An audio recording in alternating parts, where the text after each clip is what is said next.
Di antara Venezuela, Guyana, dan Brasil, ada sebuah gunung besar dengan bentuk yang unik, yaitu Gunung Roraima. Puncaknya tidak runcing seperti gunung pada umumnya, melainkan luas dan hampir datar di atasnya, serta dikelilingi oleh tebing-tebing tinggi yang hampir tegak lurus. Jenis gunung seperti ini disebut tepui, yang berarti gunung meja. Bagian tertinggi Gunung Roraima mencapai sekitar 2.810 meter di atas permukaan laut. Gunung ini termasuk salah satu tepui di dataran tinggi Guyana, sebuah bagian yang sangat tua di Amerika Selatan. Dari bawah, gunung ini tampak seperti dinding raksasa yang berdiri di atas hutan. Puncaknya juga sering tertutup awan tebal, sehingga tampak terpisah dari dunia di bawahnya. Gunung Roraima dulunya juga merupakan bagian dari lapisan batuan yang sangat luas, dan selama jutaan tahun, batuan yang lebih lunak di sekitarnya perlahan-lahan hancur dan hilang akibat hujan, angin, dan aliran air. Jadi hanya bagian yang lebih kuat yang tersisa.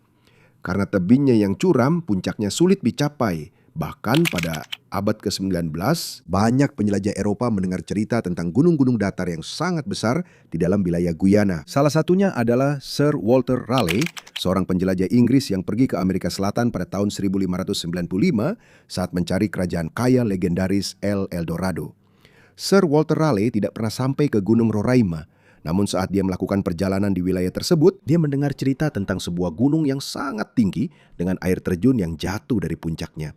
Dia juga menulis bahwa gunung itu tampak berkilauan seperti kristal.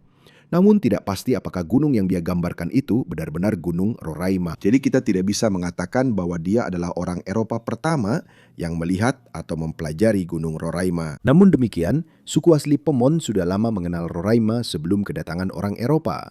Bagi mereka, ini bukan sekadar formasi geologi. Ini juga penting dalam cerita, kepercayaan dan identitas mereka. Ada juga cerita lama tentang asal-usul gunung dan sungai-sungai yang mengalir darinya. Menurut legenda suku Pemon, Gunung Roraima dulunya adalah pohon raksasa yang menyediakan makanan bagi manusia dan hewan. Dan ketika pohon itu ditebang, terjadilah banjir besar. Dan sisa batang pohon itu menjadi gunung datar yang terlihat sekarang. Cerita ini sangat penting dalam budaya suku Pemon. Selain itu, mereka juga berperan sebagai pemandu lokal dalam beberapa ekspedisi pendakian ke Gunung Roraima. Meskipun begitu, pada tahun 1884, ekspedisi yang dipimpin oleh penjelajah Inggris bernama Everard Impton bersama Harry Perkins dan para pemandu lokal berhasil mencapai puncak. Mereka menggunakan jalur alami yang miring di sisi Venezuela dari gunung tersebut. Hingga sekarang, jalur yang mereka buat ini menjadi bagian dari rute yang digunakan oleh banyak pendaki Gunung Roraima. Saat mereka sampai di atas, mereka tidak menemukan dinosaurus, reptil raksasa, atau manusia prasejarah. Yang mereka temukan adalah sebuah dataran yang dingin, basah, dan berbatu. Banyak bagian yang berwarna hitam karena alga, mineral, dan batu pasir yang telah lama terendam air. Ada formasi batuan yang unik, kolam-kolam kecil, rawa, dan tumbuhan yang mampu bertahan hidup meskipun tanahnya sangat tipis dan kekurangan nutrisi. Tempat ini juga bukan hutan yang penuh dengan hewan-hewan besar. Tempat ini lebih mirip laboratorium alam yang luas yang telah lama terpisah dari banyak ekosistem di bawahnya. Udara hangat dan lembab dari hutan di bawah naik ke atas ketika menyentuh dinding tinggi Gunung Roraima. Saat udara itu naik, suhunya menjadi lebih dingin. Karena hal ini, terbentuklah awan tebal dan hujan sering turun di puncak gunung. Inilah juga alasan mengapa puncaknya sering basah dan berkabut meskipun tidak ada sungai besar permanen yang bermula dari sana. Air hujan terkumpul di lekukan dan kolam-kolam kecil di puncak. Dan ketika kolam-kolam itu penuh, airnya mengalir ke tepi gunung dan jatuh sebagai air terjun. Tanah di puncak juga miskin nutrisi. Sebagian besar puncak Gunung Roraima terdiri dari batu dan lapisan tanahnya sangat tipis. Karena itu, hanya sedikit nutrisi yang bisa didapatkan. Tanaman. Karena itu, beberapa di antaranya menemukan cara lain untuk mendapatkan makanan, termasuk di antaranya beberapa tanaman karnivora seperti Helianthera. Daunnya berbentuk seperti kendi yang menampung air. Ketika serangga kecil jatuh ke dalamnya, tanaman mendapatkan sebagian nutrisi dari situ. Tanaman ini tidak memakan manusia atau hewan besar, hanya serangga kecil yang bisa ditangkapnya. Helianthera nutans secara alami tumbuh di bagian Venezuela, Guyana, dan Brasil Utara, termasuk juga wilayah tepui. Karena banyak puncak yang terpisah dan sangat sulit bagi organisme untuk berpindah dari satu tepui ke tepui lain, Ada spesies yang hanya ditemukan di beberapa gunung saja. Ini disebut spesies endemik. Namun, bukan berarti kehidupan di puncak tetap tidak berubah sejak zaman dinosaurus. Sebenarnya, iklim, tumbuhan, dan hewan di sini terus berubah. Ada burung, serangga, dan biji-bijian yang bisa sampai ke puncak melalui angin dan bisa beradaptasi. Jadi meskipun tempat ini terisolasi, bukan berarti ekosistemnya benar-benar tertutup. Namun disinilah juga muncul ide tentang dunia yang hilang atau dunia yang telah lama terpisah dari bagian lain planet ini. Pada tahun 1912, Sir Arthur Conan Doyle menerbitkan novel The Lost World. Cerita ini tentang sebuah dataran tinggi terpencil di Amerika Selatan di mana dinosaurus dan makhluk prasejarah masih hidup. Ceritanya memang fiksi, tapi sangat luas dibahas. Penampilan dan laporan tentang Gunung Roraima serta tepui lainnya dikaitkan dengan latar novel yang digunakan oleh Conan Doyle. Dia tidak pernah mengatakan bahwa ada dinosaurus sungguhan di Roraima.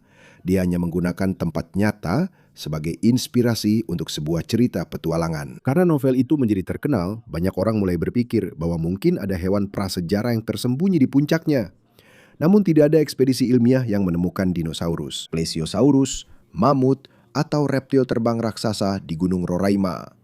Gunung Roraima bukanlah tempat di mana waktu berhenti. Ini adalah dunia di mana kehidupan terus berjalan. Namun tumbuhan dan hewan harus menyesuaikan diri dengan suhu dingin, lingkungan yang sering hujan dan berbatu. Meski begitu, Gunung Roraima juga sering diselimuti oleh awan tebal. Ada kalanya selama beberapa hari, para penjelajah hampir tidak bisa melihat puncaknya karena seolah-olah tertutup oleh dinding kabut yang besar. Karena hal ini, kehidupan di atasnya sudah lama sulit untuk dipelajari. Dalam ilmu pengetahuan, alasan mengapa Roraima selalu basah menjadi lebih jelas. Udara hangat dan lembab dari hutan menghantam dinding gunung yang tinggi dan dingin.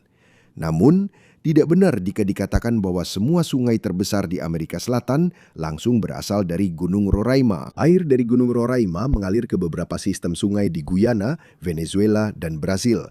Namun itu hanya bagian kecil dari sistem drainase yang sangat luas di wilayah tersebut. Sampai sekarang, gunung itu sendiri terus berubah. Selama waktu yang sangat lama, air secara perlahan mengikis bagian batu pasir yang lebih lunak. Hasilnya yang tersisa adalah batu-batu yang tajam dan lorong-lorong yang sempit, ngarai-ngarai kecil, dan formasi batuan yang unik. Karena itu, ada bagian-bagian puncak yang tampak seperti dasar laut yang kering, meskipun hampir selalu basah dan tertutup awan. Selain itu, suhu di sekitarnya juga lebih dingin dibandingkan hutan di bawah. Ditambah lagi dengan kelembapan yang tinggi, hal ini memperlambat pembusukan beberapa tumbuhan dan bahan organik. Namun, bukan berarti waktu benar-benar berhenti di puncak. Proses dekomposisi tetap terjadi, mikroba tetap ada, dan perubahan dalam ekosistem terus berlangsung. Salah satu masalah terbesar di permukaan Roraima adalah kekurangan zat hara. Karena hujan yang deras, banyak mineral yang terhanyut dari tanah yang tipis. Jadi beberapa tumbuhan terpaksa mencari cara lain untuk bertahan hidup. Banyak tumbuhan di tepui yang endemik. Artinya, mereka hanya ditemukan secara alami di tempat ini atau di sebagian kecil dataran tinggi Guyana. Menurut survei botani, lebih dari 200 spesies tumbuhan vaskular telah tercatat di Roraima Tepui, dan beberapa di antaranya tidak ditemukan di tempat lain di dunia. Namun, tidak benar jika dikatakan bahwa semua tumbuhan di puncak benar-benar terisolasi dari ekosistem lain selama jutaan tahun. Ada biji, serbuk sari, serangga, dan burung yang bisa sampai ke sini dengan bantuan angin. Namun, isolasi dan iklim yang unik di sini masih cukup untuk memungkinkan adanya spesies yang beradaptasi dengan caranya sendiri. Salah satu tumbuhan paling terkenal di sini adalah Heliumphora nutans. Ada juga sanju yang termasuk dalam genus Drosera. Daunnya memiliki rambut-rambut kecil dengan tetesan lengket. Sekilas terlihat seperti embun, tapi ternyata itu adalah lem. Ketika seekor serangga kecil hinggap, ia akan menempel pada daun tersebut. Bagian-bagian tanaman perlahan bergerak untuk mendekatkan mangsa dan menyerap nutrisinya. Ada juga tanaman lain yang memiliki daun keras dan tersusun rapi untuk menampung air, debu, dan bahan organik dari embun serta hujan. Dengan cara seperti ini, mereka bisa mendapatkan sedikit makanan meskipun mereka hanya menempel pada batu. Karena bentuk tanaman yang unik, muncul cerita bahwa mungkin mereka berasal dari meteorit atau berkembang dengan hukum fisika yang berbeda. Namun tidak ada bukti ilmiah untuk hal ini. Bentuk unik mereka adalah hasil dari evolusi dan adaptasi, bukan berasal dari luar angkasa atau medan elektromagnetik yang misterius. Selama banyak generasi, tanaman yang mampu bertahan hidup di tempat yang dingin, basah, asam dan miskin zat harala yang terus bertahan dan berkembang biak. Itulah sebabnya penampilan mereka tampak seperti berasal dari planet lain, meskipun sebenarnya mereka adalah hasil dari proses alami yang sama yang membentuk kehidupan lain di bumi. Namun bukan hanya tanaman yang harus menyesuaikan diri di puncak. Ketika para ilmuwan mempelajari hewan-hewan di Roraima, hewan-hewan yang hidup di sini harus mampu bertahan dengan angin dingin, hujan yang terus-menerus, dan lingkungan yang berbatu. Dan seperti tanaman, beberapa dari mereka hanya dapat ditemukan di beberapa tepui di bagian Amerika Selatan ini. Salah satu penghuni paling terkenal di sini adalah seekor katak yang sangat kecil yang disebut Roraima bush toad atau Oreophrynella quelchi. Biasanya panjangnya hanya sekitar 2 cm. Kulitnya berwarna gelap sehingga mudah bersembunyi di batu hitam yang basah. Spesies ini hanya dapat ditemukan di Gunung Roraima dan di Wei-Asipu Tepui yang berdekatan. Artinya hanya sebagian kecil dunia di mana spesies ini hidup secara alami. Namun tidak benar bahwa spesies ini tetap tidak berubah sejak zaman dinosaurus. Ini juga bukan keturunan kecil dari monster raksasa kuno. Tubuhnya yang unik adalah hasil dari evolusi panjang di puncak yang dingin, basah, dan berbatu. Roraima bush toad tidak pandai melompat seperti banyak katak biasa. Ia lebih sering berjalan perlahan dan mencengkeram permukaan batu. Ketika ada bahaya, ia bisa melipat tubuhnya dan berguling atau jatuh ke celah kecil. Karena tubuhnya sangat ringan, kemungkinannya kecil untuk terluka parah. Gerakan seperti ini sangat membantu di tempat yang penuh dengan batu licin, hujan deras, dan tebing curam. Katak kecil ini bergerak dengan lambat dan hati-hati di puncak Gunung Roraima yang licin dan berbatu. Kaki-kakinya yang kecil dan kemampuannya untuk mencengkeram sangat membantu agar tidak mudah tergelincir di atas batu-batu. Spesies ini juga memiliki kerabat di bagian lain wilayah ini, namun sudah lama beradaptasi dengan lingkungan puncak yang dingin dan basah. Katak ini merupakan bagian dari genus Oreophrynella, sebuah kelompok katak kecil yang ditemukan di berbagai tepui di dataran tinggi Guyana. Spesies-spesies ini masih berkerabat, namun mereka telah lama terpisah di pegunungan yang berbeda. Karena itu, perlahan-lahan mereka mengembangkan ciri khas masing-masing. Hanya sedikit hewan besar di puncak. Tidak ada cukup pohon, buah, dan lahan yang luas untuk mendukung kelompok besar monyet, rusa, atau jaguar. Tidak mudah juga bagi banyak hewan dari hutan hujan di bawah untuk menyeberangi tebing-tebing tinggi ini. Namun, bukan berarti benar-benar tidak ada ular, kadal, atau burung di seluruh Gunung Roraima. Ada spesies yang ditemukan di puncak, lereng, dan berbagai ketinggian gunung. Namun, jumlah hewan di bagian yang paling terbuka dan tertinggi jauh lebih sedikit dan terbatas. Ada juga serangga dan organisme kecil yang beradaptasi dengan angin kencang dan lingkungan yang basah. Di beberapa tempat tinggi dan berangin di dunia, ada serangga yang sayapnya mengecil atau benar-benar kehilangan kemampuan untuk terbang. Namun, tidak semua serangga di Roraima tidak bisa terbang. Setiap spesies memiliki adaptasi yang berbeda-beda. Singkatnya, evolusi tidak berhenti di Gunung Roraima. Sebaliknya, evolusi terus berjalan, organisme yang tidak mampu bertahan hidup dalam kondisi seperti ini punah atau tidak dapat mempertahankan populasinya. Organisme yang memiliki sifat yang cocok dengan suhu dingin, hujan, batu, dan kekurangan makananlah yang bertahan.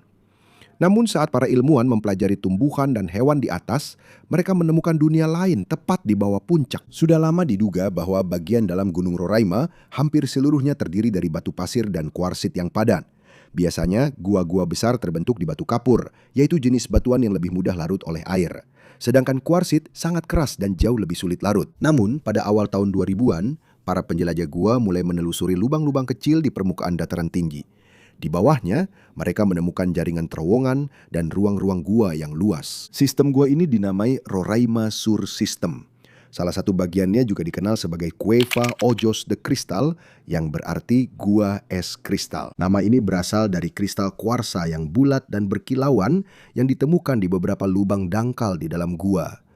Sistem ini membentang lebih dari 16 km berdasarkan survei-survei berikutnya. Ini termasuk salah satu sistem gua terpanjang yang diketahui terbentuk di kuarsit dan batuan keras sejenis. Namun, bukan berarti seluruh Gunung Roraima seperti keju Swiss. Gua-gua hanya ditemukan di beberapa bagian dan biasanya dangkal di bawah dataran. Namun penemuan ini penting karena membuktikan bahwa air dapat membentuk gua-gua besar bahkan di batuan kaya kuarsa yang sangat keras. Ini bukan proses yang cepat, tetapi terbentuk dalam waktu yang sangat lama. Penemuan sistem gua yang luas di dalam Gunung Roraima telah memunculkan banyak cerita aneh. Ada yang mengatakan bahwa ada portal menuju dimensi lain. Ada juga yang percaya bahwa ada markas rahasia dari peradaban kuno di dalam gunung. Ada cerita tentang cahaya misterius yang keluar dari celah-celah batu dan tentang orang-orang yang mengalami alur waktu yang aneh di dalamnya. Namun tidak satu pun dari klaim ini yang memiliki bukti ilmiah yang kuat. Di dalam gua ada formasi mineral yang unik berbentuk jamur, karang, bulat, dan kolom-kolom kecil. Beberapa di antaranya terbuat dari silika amorf. Ini adalah silika yang tidak tersusun sebagai kristal yang keras dan bening. Struktur-struktur ini terbentuk dengan sangat lambat. Dibutuhkan pergerakan air yang terus-menerus, perubahan kimia, dan waktu yang sangat lama. Klaim bahwa struktur ini keras juga belum terbukti. Ada lukisan berusia ribuan tahun di bagian terdalam Gua Roraima Sur. Ada penemuan seni cadas kuno yang asli di bagian lain dataran tinggi Guyana. Namun belum ada laporan arkeologi yang dapat dipercaya yang membuktikan adanya lukisan kuno di dalam sistem gua ini sendiri. Jadi, kita tidak boleh menggunakan cerita tersebut sebagai bagian sejarah Roraima yang sudah benar-benar dikonfirmasi. Penemuan yang lebih penting di dalam gua ini hampir tidak terlihat oleh mata. Di dinding dan langit-langit, ada tanda-tanda putih yang awalnya tampak seperti kotoran biasa atau endapan mineral. Ketika para peneliti mengambil sampel dan memeriksanya di laboratorium, mereka mengetahui bahwa banyak dari tanda-tanda tersebut adalah koloni bakteri dan mikroorganisme lainnya. Ini sangat mengejutkan karena hampir tidak ada sinar matahari di bagian gua yang dalam. Makanan normal juga sangat sedikit yang bisa ditemukan di sana. Para ilmuwan menemukan bahwa komunitas mikroba di dalam Gua Roraima Sur sangatlah unik. Dekat pintu masuk, ada organisme yang lebih umum ditemukan di lingkungan gua lain. Namun di bagian yang lebih dalam, beberapa kelompok bakteri dan arkea yang mampu bertahan hidup di kondisi asam dan miskin nutrisi mendominasi. Pernyataan bahwa organisme secara harfiah memakan kuarsa dan hanya mendapatkan energi dari sana tidak sepenuhnya benar. Menurut analisis, sebagian besar karbon dan nutrisi yang mereka gunakan mungkin berasal dari air yang meresap dari permukaan. Namun, ada bukti bahwa beberapa mikroorganisme dapat membantu dalam proses perubahan bertahap dan pelarutan silika pada batuan. Di gua kuarsit lain di wilayah tersebut, para peneliti juga menemukan bahwa bakteri dapat mempengaruhi pergerakan, pelarutan, dan pembentukan kembali silika. Artinya, beberapa mikroorganisme tidak hanya tinggal di dalam gua, mungkin mereka juga memiliki peran kecil dalam perubahan lingkungan gua yang terus-menerus. Ini penting dalam astrobiologi. Astrobiologi adalah studi tentang bagaimana organisme dapat bertahan hidup, kondisi ekstrim di bumi, dan apakah mungkin juga ada kehidupan di planet lain. Mikroorganisme di Roraima menunjukkan bahwa ada kehidupan yang bisa bertahan meskipun hampir tanpa cahaya. Makanan sangat sedikit dan lingkungannya asam. Namun ini bukan bukti langsung bahwa ada kehidupan di Mars. Yang ditunjukkan hanyalah bahwa kehidupan sederhana mungkin lebih kuat dan lebih fleksibel daripada yang sebelumnya diperkirakan. Jika memang ada mikroorganisme di Mars, kemungkinan besar mereka lebih aman hidup di bawah permukaan, di mana mereka terlindungi dari radiasi ekstrim dan perubahan suhu. Jadi gua seperti yang ada di Roraima bisa digunakan sebagai laboratorium alami untuk mempelajari jenis sinyal kehidupan apa yang harus dicari di planet lain. Pada akhirnya, tidak diperlukan portal, markas alien, atau peradaban yang hilang untuk membuat Gunung Roraima menjadi luar biasa. Di atasnya ada tumbuhan dan hewan kecil yang telah belajar bertahan hidup di lingkungan yang dingin, sering hujan, dan hampir tidak ada nutrisi. Di bawahnya terdapat terowongan luas di batu yang selama ini dianggap hampir mustahil memiliki gua besar. Dan di bagian tergelapnya ada mikroorganisme yang terus bertahan hidup meski sangat sedikit cahaya dan makanan. Waktu tidak berhenti di Gunung Roraima, sebaliknya, air terus bergerak, batu berubah, dan kehidupan beradaptasi. Dan sementara masih ada bagian dari gunung yang belum sepenuhnya dipelajari, pertanyaan terpenting tetap ada. Berapa banyak gua lagi? Spesies dan jenis kehidupan yang tersembunyi di dalam gunung yang hampir setiap hari diselimuti awan?